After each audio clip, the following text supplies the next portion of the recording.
오늘 소개해드릴 책은 김용옥, 김혜옥, 류자, 백경숙, 조우옥, 최정혜, 황원숙 저자의 대한민국 국군 장병을 응원하다 7인 엄마의 병영일기입니다. 세상에서 가장 사랑하는 아들을 군대에 보낸 7인의 어머니가 전하는 생생한 병영 체험 수기. 그럼 읽어보도록 하겠습니다. 저자 소개부터 해드리겠습니다. 김용옥, 농부의 아내로만 살다 죽을 줄 알았던 내 인생에 꽃이 피었다. 김혜옥, 대한민국 군 장병의 엄마로서 다양한 군 이야기 현장을 담을 수 있어 행복했다. 류자, 시와 수필을 쓰며 지역 신문 기자로 활동하고 있다. 백경숙, 아들 입대를 계기로 군과 병영 생활에 대해 많이 배웠다. 조우옥, 두 아들을 군대에 보내고 여성 예비군에 입대해 지역 안보를 지키는 여전사가 됐다. 최정혜, 아들 입대를 계기로 대한민국 정책기자단에 입문해 전국의 정책 현장을 찾아 취재여행을 즐긴다. 황원숙, 군인의 딸로 태어나 각을 잡고 살아온 50년 인생을 이 책으로 마무리한다. 그럼 먼저 목차 소개해드리도록 하겠습니다. 김용옥, 김혜옥, 류자, 백경숙, 조우옥, 최정혜, 황원숙 이렇게 7명의 어머니 기자단의 이야기로 진행이 되고 있는데요. 그럼 바로 읽어보도록 하겠습니다. 김용옥 어머니 기자. 멋진 해군이 된 아들. 아들을 군에 보내야 하는 부모들은 때가 가까워올수록 오로지 모든 관심이 군대에 있다. 하지만 군대를 보내고 나서야 보낼 때만 슬픔과 아픔이 함께한다는 것을 알게 된다. 아군은 해군 한 병으로 어청도라는 섬에 배치되고 그 먼 길에서 한 번 휴가를 나오게 되면 열흘씩 있다 가는 이등병이었다. 말이 어청도지 도대체가 그 섬이 어디란 말인가? 아들은 고속버스 타고 군산으로, 군산에서 시내버스 타고 여객터미널로, 그곳에서 2시간 30분에 가서야 어청도라고 말한다. 한창 인터넷으로 찾아보던 그때 아들은 휴가를 나왔다. 그렇다 보니 한 번 휴가를 나오면 열흘이 넘는 것이다. 게다가 포상휴가까지. 정말 잊을만 하면 휴가를 나오니? 너 또 왔냐? 라는 말이 자연스러웠다. 말이 군대를 간 것이지 군대 간 사실조차도 있게 되었던 것 같다. 아들이 첫 휴가를 나왔을 때 밥상이 달라졌던 기억이 난다. 군대 갔으니 먹고 싶은 것이 얼마나 많았을까 하는 마음에 이것저것 챙겨주었건만 아들은 엄마 요즘 군대밥 잘 나와. 고기도 일주일에 3번은 나오는데 고기보다 피자나 사줘요. 이 얼마나 쉬운 일인가. 정말 아들이 군대 가고 휴가 와서도 신경 쓸 일이 없었다.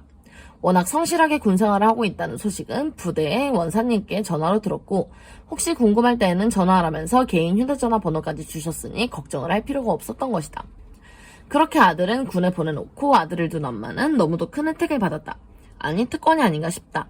그동안은 눈에 보이지도 않던 병무청 블로그 어머니 기자 모집이라는 그 작은 글귀조차도 한눈에 알아보았으니 말이다. 아들을 군에 보낸 엄마의 특권으로 작가가 꿈이었던 여고 시절의 소원이 이루어지는 것 같은 느낌은 한방 합격임을 알아차리게 해주었다. 사실 블로그 기자라는 어려운 숙제임에도 뒤도 보지 않고 시작된 나의 블로그 기자활동. 내 인생에서 병무청은 터닝포인트가 되어 지금의 젊은 인생을 살아가는 데 큰 역할을 하고 있다. 다음은 김혜옥 어머니 기자의 이야기입니다. 군부대 안에서 아들과 함께 꿀잠을. 군복무 중인 아들에게서 전화가 왔다. 우리 부대에서 부대 개방 행사를 하는데 엄마도 참여하시겠어요? 그리고 가족과 함께 생활관에서 잠을 잘 수 있어요. 오잉? 그것은 무슨 뜻이니? 함께 군대 안에서 잠을 잔다는 거니?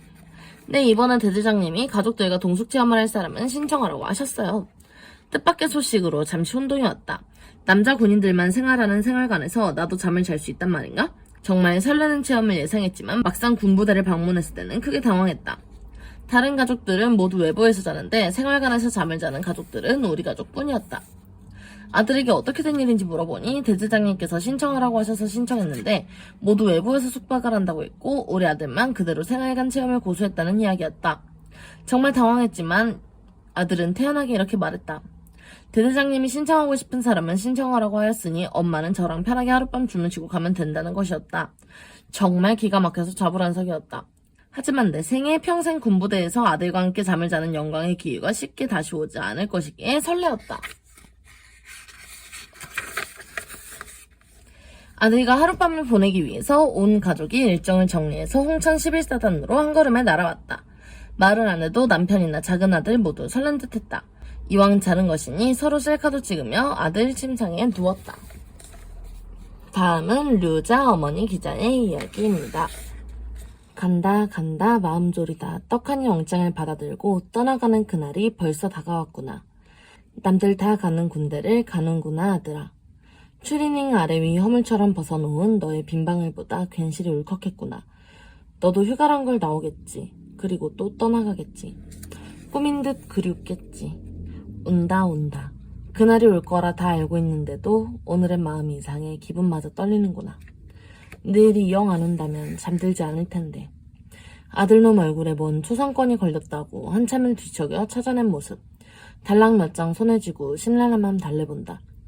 실은 말이야, 엄마도 너처럼 두렵단다. 남들 다 겪는다고 뭐 큰일이냐는 그 말 허둥대다 해보는 거짓말이야. 아가처럼 품에 들 수 없어 참는단다 아들아. 잘 다녀오거라. 굳센 남자로 다시 오거라. 삭발. 그 날이 오기 전 꼭 해야 한다면 그것도 기념일이라고 어미 손에 바리깡이 들렸다. 베넷머리 지워내던 솜씨를 발휘해 숲 사이로 길을 내 머리통을 매만지며 이쁘다 주문을 건다. 의식 같은 고놈을 해치우곤 두런두런 잠이 들었는데 아침결에 마주친 고놈이 무척이나 낯설다. 베어낸 머리칼에 베인 가슴은 날선 모금처럼 따갑거나 아프거나 저 혼자 참거나. 입대. 논산훈련소. 이름만으로도 떨리는 그곳에 아들을 두고 왔었지요. 뒤통수마저 허둥대던 모습이 기억납니다.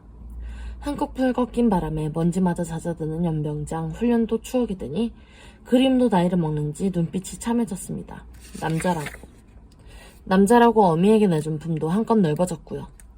아들도 군복도 가을볕을 하는지 늠름하게 잘 익어갑니다.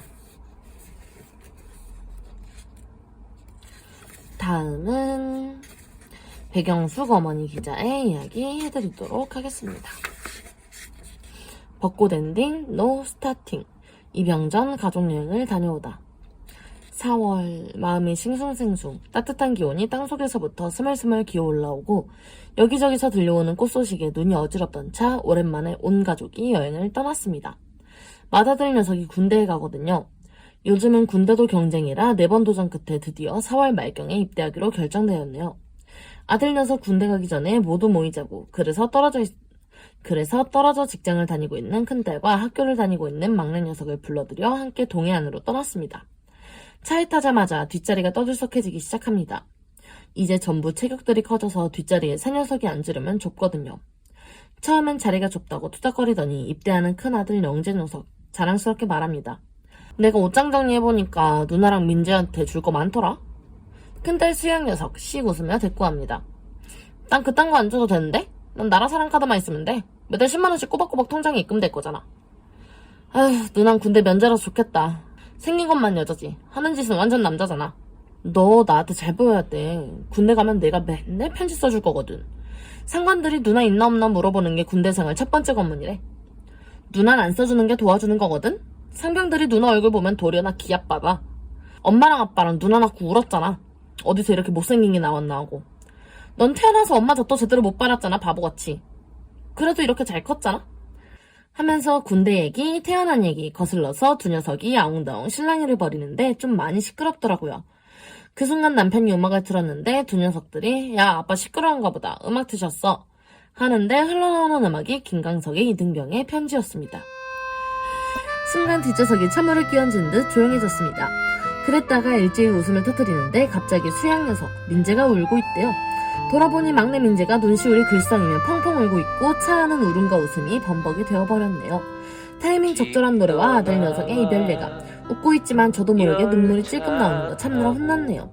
하여튼 그렇게 떠들면서 강릉 경포대에 도착해보니 날씨가 다소 쌀쌀한데도 많은 분들이 벚꽃을 보러 오셨네요. 벚꽃이 시세하는 바람이 좀 차도 꽃은 예쁘게 폈습니다. 강릉 시내는 경포대뿐만 아니라 곳곳에 벚꽃이 심어져 있어 차를 타고 달리는데 길이 완전 환상적입니다. 수양 녀석은 사진 찍느라 정신없고 녀석 아빠는 아들에게 사진 찍는 법을 알려줍니다. 영재 녀석 대학교에서 사진 동아리에 들어가 열심히 출사를 다녔다고 했지만 아직 아빠보단 한 수 아래입니다. 막내 녀석도 언제 울었나 싶게 화려한 벚꽃나무 아래서 부드러운 미소를 띤 꽃남이 되고요. 다음 이야기는 조우욱 어머니 기자의 이야기입니다. 대한의 아들을 사랑하는 마음으로 이팔 청춘이 되어 나라를 지키기 위해 청춘을 바치는 대한의 용사들이 자랑스럽다. 전방을 지키는 국군 장병들의 피와 땀으로 후방의 국민들이 오늘도 편안한 안식처에서 행복한 삶을 이어나가고 있다. 아들을 군에 보내고 나라 사랑 애국심에 푹 빠진 어머니 기자로 홍보활동에 앞장서다 보니 병무청장상도 받고 대한민국 정책기자단에서 문화체육관광부 장관상을 수상하는 영광을 얻었다. 최정예 기자의 뜨거운 열정을 이어받으며 대한민국 정책기자단 에디터 정미선, 황희창 사무관의 지도하에 영광의 자리에 올랐다. 늘 변함없는 마음으로 손들서 필자를 인도해준 최 기자의 우정을 가슴 깊이 새긴다. 아들을 군에 보낸 7명의 어머니들이 한데 뭉쳤다. 국군 장병들을 홍보하기 위해 펼쳐왔던 지난 3년 동안의 추억을 가슴에 되새기며 발자취를 남기고자 책을 발간하게 됐다. 올해는 개인적으로 친정어머니가 탄생 100주년을 맞이하게 된 해라서 더욱 뜻깊은 한 해가 될 것 같다. 평생을 이육사랑 봉사활동에 앞서왔던 필자의 인생에 더없이 행복한 한 해로 힘차게 출발하는 마음이다. 천안함 46용사들의 비석을 닦으며 흐르는 눈물을 줄치할 수 없었어요. 용사들과 똑같이 부사관으로 있는데 아들을 생각하며 자식을 앞세운 부모 마음이 얼마나 찢어질까. 사랑하는 아들을 볼 수 없다고 생각하니 숨통 막혀 실신할 정도로 슬픈 마음이 들어요. 청춘의 꽃봉오리가 피어나기도 전에 차디찬 바닷물로 사라졌으니 부모의 애절한 마음은 천갈래 만갈래 찢어질 것 같아요. 2번 다시는 이런 참사가 발생하지 않아야 되겠어요. 그러기 위해서는 우리나라를 더욱 강한 나라로 지켜가야 합니다. 3년 전 모 방송 매체에 인터뷰를 했던 필자는 천안함 용사들의 비석을 닦으며 하염없이 눈물을 흘렸다. 천안함 용사들을 추모하기 위해 3년째 현충원을 찾은 필자는 두 아들을 군에 보내고 노심초사 걱정하며 뜬 눈으로 밤을 지새우는 날이 많았다. 애국심의 여성 예비군에 자원 입대하기도 했다. 아들은 전방에서 나라를 지키고 엄마는 후방에서 지역 안보에 앞장서고자 솔선수범 팔을 걷어붙였던 것. 내 마음이 이럴진데 아들 같은 천안함 사용 용사들을 어떻게 외면할 수 있으랴. 그래서 제5주기 추모 기간을 맞아 올해도 어김없이 경건한 마음으로 대전 현충원을 찾았다. 다음에 드릴 이야기는 최정예 어머니 기자의 이야기입니다. 영원한 해병대맨 제5대 김은국 가수협회장. 아들이 입대한 뒤 군복 입은 장병을 보기만 해도 반가워 뒤를 돌아보는 습관이 생겼다. 군인과 관련된 뉴스가 나오면 귀를 쫑긋 세우는 일에도 익숙해졌다. 해병대 정신으로 가수협회를 이끌겠다는 제목의 기사가 떴다. 제5대 대한가수협회 회장으로 당선된 김은국 회장의 사연을 대하는 순간 전화기를 들었다. 김은국 장학재단을 만들어 16년째 가정 형편이 어려운 청소년과 원로 가수들을 돕고 있다는 소식을 접한지라 더욱 관심이 갔다. 이런 마음을 가진 분이라면 통하는 면이 있을 거라는 생각에 아들 입대를 계기로 만난 어머니 기자 7명이 편을 책에 취지를 밝혔다. 김 회장은 어머니들이 나라를 위해 훌륭한 일을 한다라며 흔쾌히 시간을 내주겠다고 했다. 바쁜 일정 속에서도 기꺼이 시간을 내준다는 답에 병역이 자랑스러운 사회를 위해 더욱 열심히 뛰겠다는 다짐을 했다. 첫 만남은 2015년 10월 7일 서울 영등포구 63빌딩 컨벤션 센터에서 열린 가수협회장 취임식 겸 가수의 날 기념식장이었다. 이 자리에서도 김 회장의 해병대 사랑은 이어졌다. 해병대 전후의 회원들이 해병대 깃발을 들고 행진을 하며 축하해 주었다. 개그맨 김학도 씨의 사회로 열린 이날 기념식에서 가수협회가 걸어온 길과 앞으로의 활동 방향에 대해 알 수 있었다. 소탈한 김 회장의 친화력을 입증하는 듯 각계각층에서 온 축하객 500여 명이 참석해 국민의 애환을 노래로 달래주는 가수들을 응원했다. 마지막 이야기는 황원숙 어머니 기자의 이야기입니다. 나의 아버지는 대한민국의 자랑스러운 군인이셨습니다. 아버지를 생각하면 첫 번째로 떠오르는 모습은 반듯하게 다림질대 군복을 입으시고 지휘봉을 들고 계신 모습입니다. 군용집 차 1호를 타고 앞자리에 앉으셔서 한여름 뜨거운 태양도 온몸으로 받으시며 가시던 아버지. 평생을 군인으로 살아온 내 아버지. 늘 당당함으로 대한민국 군인의 자부심을 사셨던 아버지를 추억하려고 합니다. 1959년 전남대학교 농과대학 수의학과에 입학한 아버지는 1961년 엘리트 장교 양성을 위해 전국 16개 종합대학에 설립된 학생군사훈련단에 지원하여 1963년 2월 20일 장교로 임관하게 됩니다. 자랑스러운 ROTC 일기 2624명 중 한 명으로 군생활을 시작하였습니다. 임관 후 첫 근무지인 양평에서 어머니를 만나 결혼하고 한양대학교 학군단에서 근무를 하셨지요. 그곳에서 1967년 제가 태어나고 1968년 12월 4일에 월남전에 참전하기 위해 가족을 잠시 본가에 맡기고 부산에서 배를 타고 먼 길을 떠나셨답니다. 어쩌면 마지막일지도 모를 길을 떠나면서 젊은 아내와 큰아들, 첫 돌도 지나지 않은 저와 가족 사진을 찍으셨지요. 주월 백마부대 소총 중대장으로 월남전에 참전하신 아버지, 더위와 밀림과 한국군을 향해 총부리를 겨누고 있는 베트남군의 보이지 않는 실체와 싸우며 매일매일 죽음을 맞닥뜨리며 우리 아버지는 무엇을 지키고자 했을까요?